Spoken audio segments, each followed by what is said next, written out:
Trooper Voncho with State Police. I have Trooper Monroe with me. Today's date is March 8th, 2023. Time now is 2:06 p.m. I have with me Deputy Richard Smith. Richard Smith.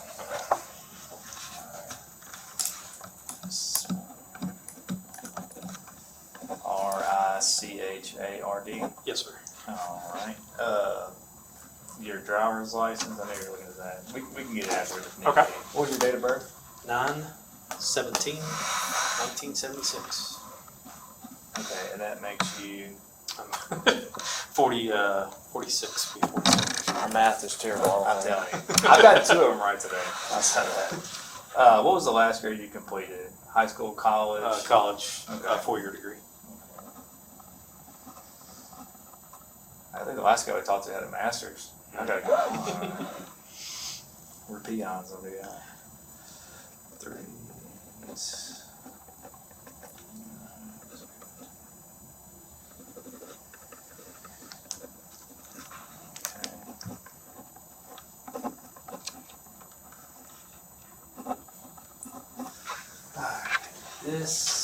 This is our statement of rights form. This is just a copy.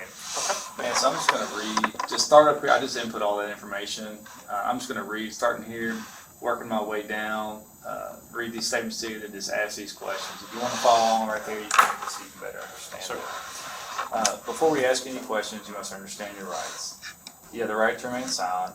Anything you say can be used against you in court or other proceedings. You have the right to talk to a lawyer for advice before questioning, and you have the right to have a lawyer present during questioning. You have the right to a lawyer's advice in the presence of a lawyer, even if you cannot afford to hire one. In such case, a lawyer can be appointed to represent you.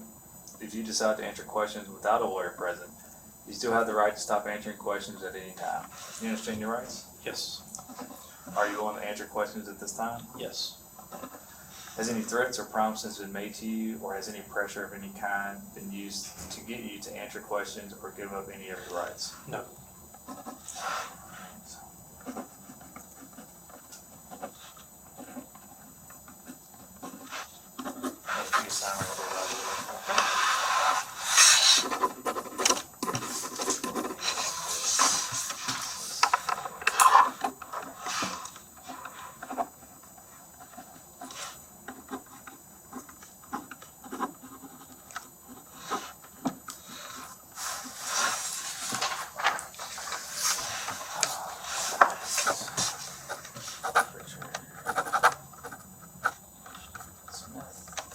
What did you do again? 9/17/1976. 46. Okay. What is your badge number? 1556. And what department do you work for? Bossier Parish Sheriff's Department. Criminal Division. Okay, are you in detectives? No, sir. I'm patrol. Okay, is that like one of the proactive patrol positions? Is. Okay. Yes. What's your radio call sign? 145, my unit number. And is that on your unit, 145? Is that Yes. how so as they give out units, whatever unit number you get, that's what they. Yes. Okay. Your current assignment is patrol. What was it? Criminal. Patrol, which is part of the Criminal Division.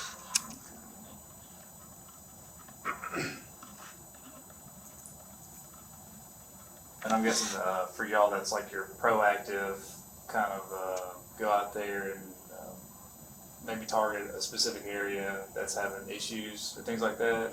Well, we're assigned to specific districts throughout the day. Mine's usually the 5 and 6, which is the Houghton. And we're routine patrol, monitoring neighborhoods, traffic violations, stop signs, red lights, speeders. Okay. All right. What are your normal duty hours? Do you have the same days you work every week, or are you on a 12-hour rotation? We're on 12-hour rotation. Okay. We're 2 days on, then 2 days off, 2 days on, 3 days off, and then 2 days on, off, and then 3 days on. So we work every other weekend's our 3-day weekend. Okay. That we work. And do you do straight days or straight nights? Straight days. Straight days. What's for days? What is that for y'all? 06 hours to 1800 hours, or 6 to 6. Okay. So the incident we're talking about is this past Saturday. There was a pursuit that started in Houghton, ended in Bossier City with a shooting. Are you familiar with what we're talking about? Yes, sir. Okay, for that day, on that Saturday, for that incident, what were your duty hours? 6 a.m. to 6 p.m. Okay. Were you on regular duty, or were you working any kind of special duty, or any kind of directed patrol? Regular. Just regular. 48 hours prior to the incident, were you working any extra jobs or any kind of specialty details? I do, yes. I will work extra duty. I do school traffic at the elementary school in Okay. Houghton. So yes, I was working extra duty 48 hours prior to that. Okay. When did you work that? That would have been Thursday. Guess the day was at the 3rd. Okay. And my times there is 7:45 in the morning to 8:15 in the morning. And then in the afternoon, it's 2:45 to 3:30.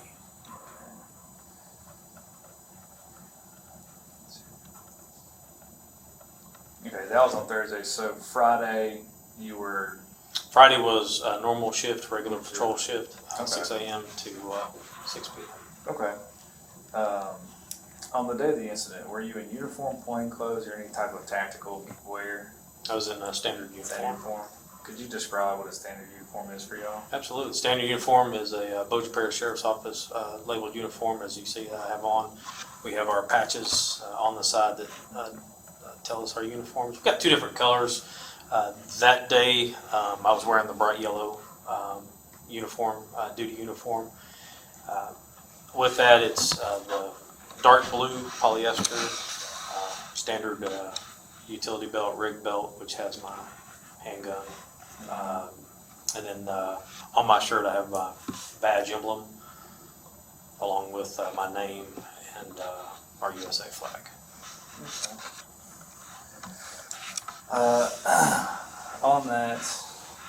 On that day for your equipment, what did you carry on your utility belt that day? So on mine, I have our OC spray, my vehicle keys. I don't have a key fob, so I have a manual key.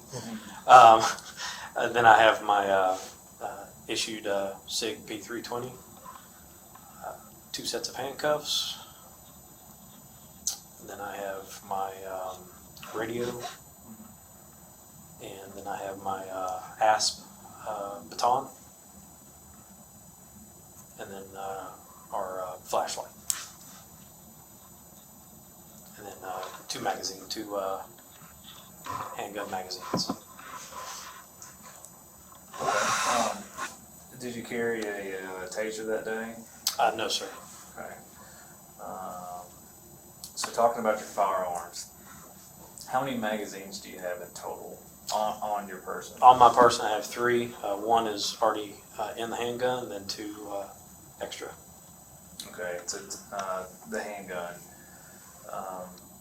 Is your SIGs, is it a 14 count? 14. Is a full magazine for y'all? Yes, full magazine. We carry a total of 43 rounds. Okay. 2 extra magazines are the 14 rounds, and then we have 14 in the magazine in our handgun and 1 in the chamber. Okay. So you had a full magazine in the gun and 1 in the chamber, and then 2 full magazines on your person? Yes. Okay. The vehicle you were driving that day, could you describe it for us? Absolutely. It's a 2021 Ford Explorer, black in color. Has the Bossier Sheriff's Office emblem on the side, which is our brown stripe down the side of the Ford Explorer, with our badge logo on there as well. I have my overhead lights, and then I have running board lights as well. Okay. So that's a mark, that would be what Mark- y'all consider a mark mark unit, yes, sir. Okay. That's issued by? Issued by the Bossier sheriff. Sheriff's Office? Yes, sir. Okay. Did you have any occupants that day inside the vehicle? I do. I'm a FTO Okay. trainer, and so I had my rider with me that day. What was your rider's name? It's Marcus, Deputy Marcus Hayes, Hays. Okay, and where was he at inside the vehicle? He was in the passenger seat, front passenger. as far as, well, do you have an in-car camera? I do. Okay. Was it activated during whatever portion of this incident you were involved in? Yes. Your spotlight, emergency lights, and your siren, were they all functioning properly? They were. Were they all working? Yes. Do you have an in-car radio? I do. Is it functioning properly? Yes, sir. Do you have a laptop computer? Yes. Is that it's functioning? Yes.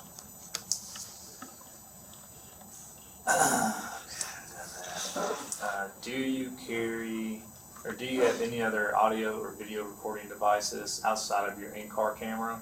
I have my body worn camera. Body camera.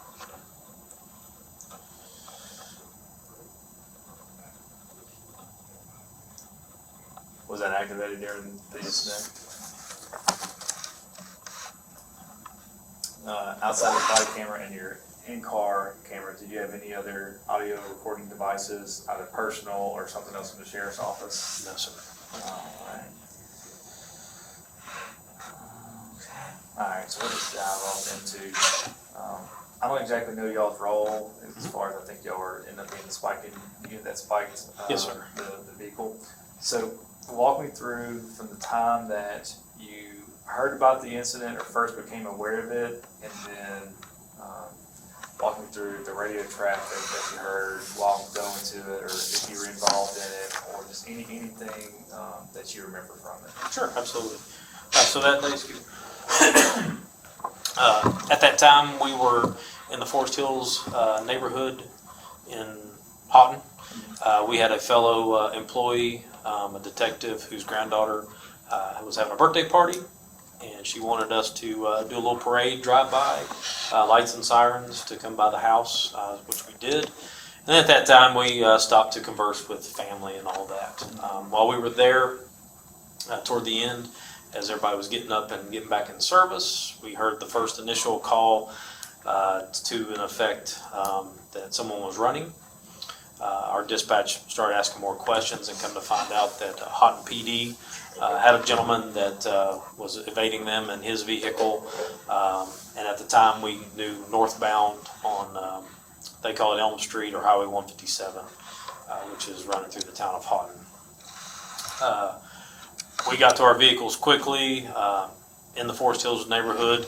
It's kind of in the middle of Highway 80, so still didn't know which direction he was going. We were making our way out to the front of the neighborhood. At that time, the radio traffic continued that he bypassed I-20 overpass and was continuing north on 157. I did come over the radio and advise, let us know if that person goes east or west on Highway 80 for us to be able to figure out what our tactics, because he's now coming into our district of coverage. At the time, when that came out, just moments later, 10, 15 seconds later, we got the notification that he'd made a left on the Highway 80, which is westbound, which was heading our direction. We came out of the neighborhood. I had made a left already on the Highway 80 heading west. My supervisor came over the radio for me to see if I could find a spot to deploy our tire deflations. So at that time, from Forest Hills, it's about half a mile to 3/4 of a mile to the Tall Timbers Park. There was nobody in the parking lot. The park was vacant. Usually, sometimes it has walkers, kids playing on the playground. It was vacant. There was nobody there. Open space, enough space for me to see the vehicle coming as it topped the hill to, if he decided to try to evade the spikes, I had a way to be a lot of room to maneuver back if he ran off the road right as far as he could without crashing out to evade the spike, so I had enough room for that. He topped the hill. I had my marked unit westbound in the inside lane as trained with the one-way out, which would have been the outside lane, right-hand lane. As he approached the spikes, I advised over the radio that I had him in sight. As he approached the spikes, he did try to run off road right to avoid them. Pulled the spikes further back. At that time, I did myself fall down. trying to run, tripped over my feet. However, I felt the spikes as a hit for that, and relayed over the phone, over the radio that the spikes were deployed, and the hit where he had ran off road right, he caught him on his driver's side front and back tire, driver's side. Got the spikes out of the road. Not quick enough, unfortunately. A trailing HPD unit caught the spikes. So I do have that on my side as well, that I got the trailing unit for that. Once that had passed, the trailing deputies passed following, got everything cleaned up off the road, everything in the back of my unit, and then I followed in with the pursuit. I was about 2 miles behind from where it was based on his speed and everything. When I got my unit, they had already gone under the I-220 overpass, and I continued west, caught up to my sergeant and another deputy trailing in the pursuit right at the airline in East Texas Street. Then at that time, we did hear, that was my location at the time when I heard shots were fired. Then we proceeded on to the location to ensure all parties were, were good. Okay. So y'all were in the Forest Hills neighborhood, and then y'all heard the pursuit come out. Yeah, you started checking the direction to see which way they were coming. They ended up coming towards y'all. You set up at Tall Timbers Park. Where is that at? So it's the 3800 block of Highway 80. You have a Tall Timbers neighborhood, and then just west of the neighborhood entrance, it's a park. It's got a walking track and then a playground for kids and stuff, and then they do play like soccer and stuff like that. Is that on the south side of 80? The north side of North it. side. I cannot think of where it's at. You come out of Forest Hills, you turn right, Turn left. turn left. Okay. Everybody, you know where Fifi Bottoms is? The little Fifi Bottoms area? That's kind fine. of thing. I'm not super familiar. Okay. Understood. And so you saw them coming, so you decided to set up spikes.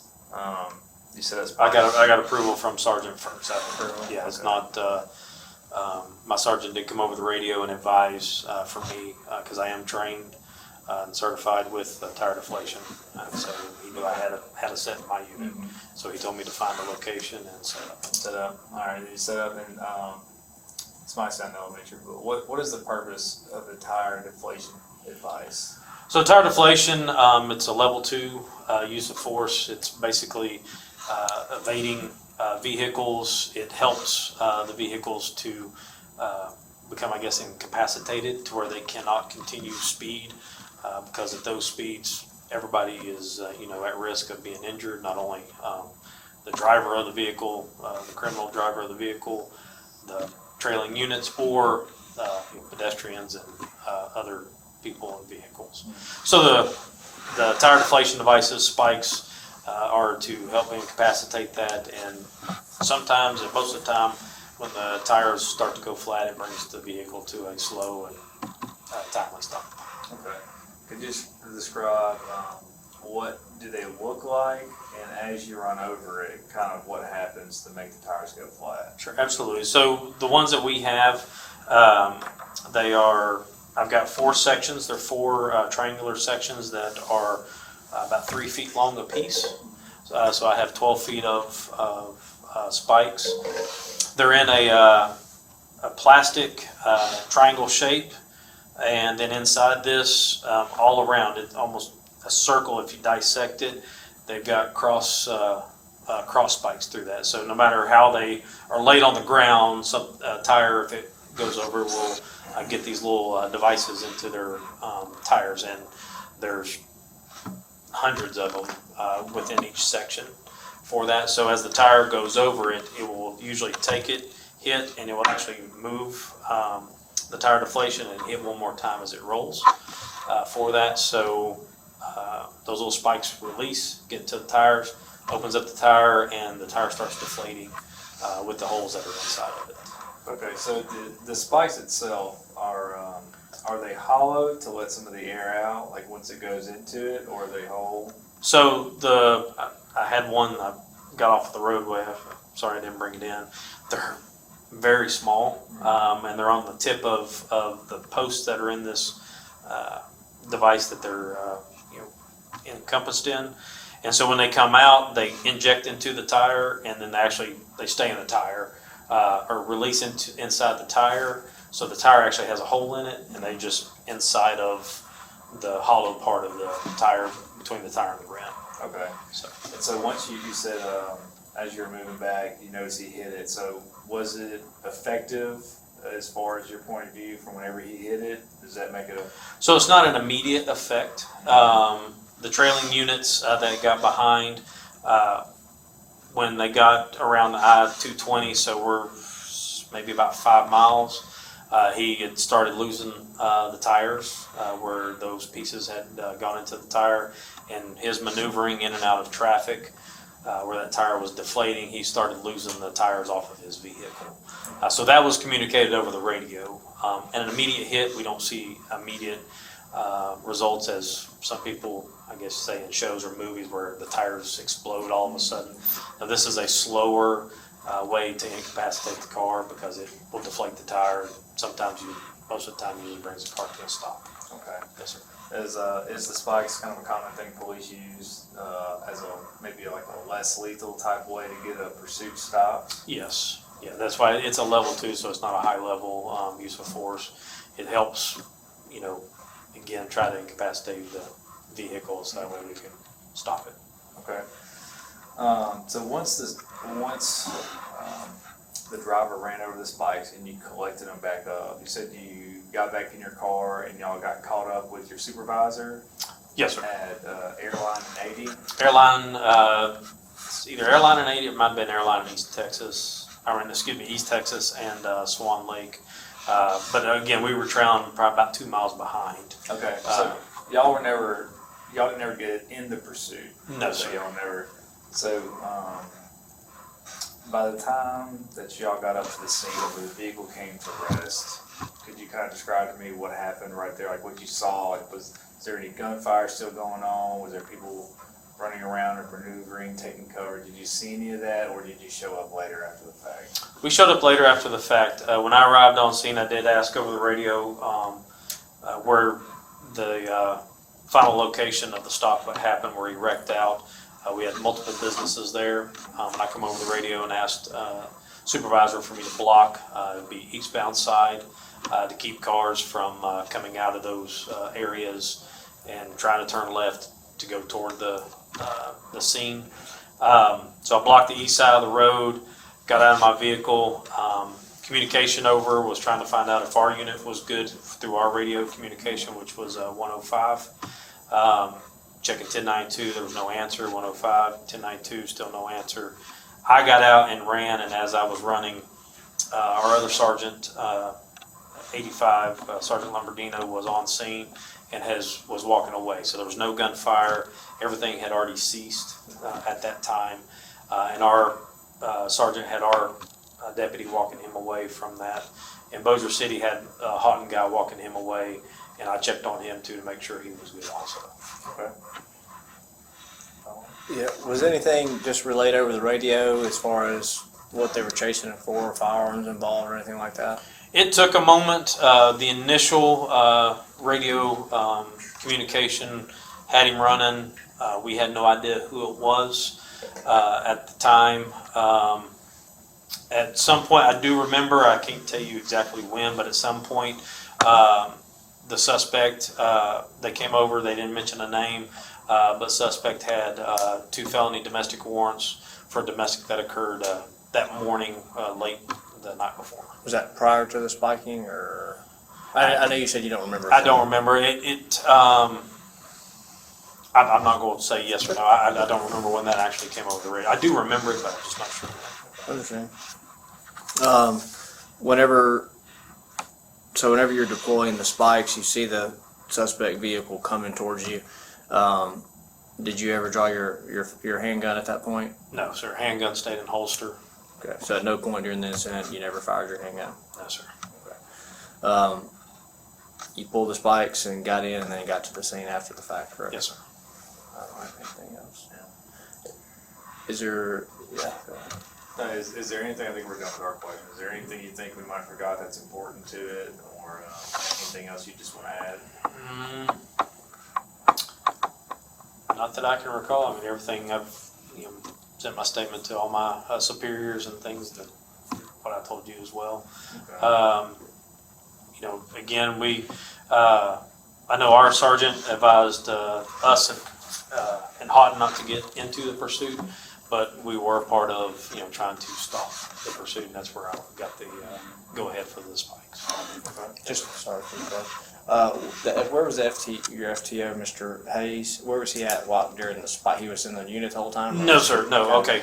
Good question. No, because when you get the spikes, so when I park mine on the inside lane, of course, lights and sirens are on. We have traffic in the outside lane, the right-hand lane. They stopped for us with the lights and sirens. Once I got the spikes on the ground and got the string, because it's connected with a string, he was out of the vehicle and he helped get these vehicles to move on. And at the time when I heard that they were Forest Hills, I told him to move back. So he was with me in a Tall Timbers parking lot behind me at the time for cover and safety. So how long have you been in law enforcement total? 4.5 years. All with Bossier SO, or All do you have with Bossier. prior? No, sir. I'm no prior law enforcement. How would you describe as far as whenever the guy was driving past your spikes? Could you estimate a speed? Definitely well over speed limits. Of course, speed limit in that area is 55. Guesstimation based on seeing cars traveling and stuff like that, I would say upwards between 75 to 85 miles an hour. Okay. Because he did have to maneuver the way the cars were and the way our units were. He did have to maneuver from the inside lane to the outside lane. It felt like and of course, when he ran off road right, if I'm not mistaken, from my dash cam, I did see brake lights. So he at some point had tried to slow down, tried, I guess, to miss the spikes on the road. Okay. Yes, sir. All right. I think that's all we got. Okay. Okay. The time now was 2:34 p.m. Stop the screen.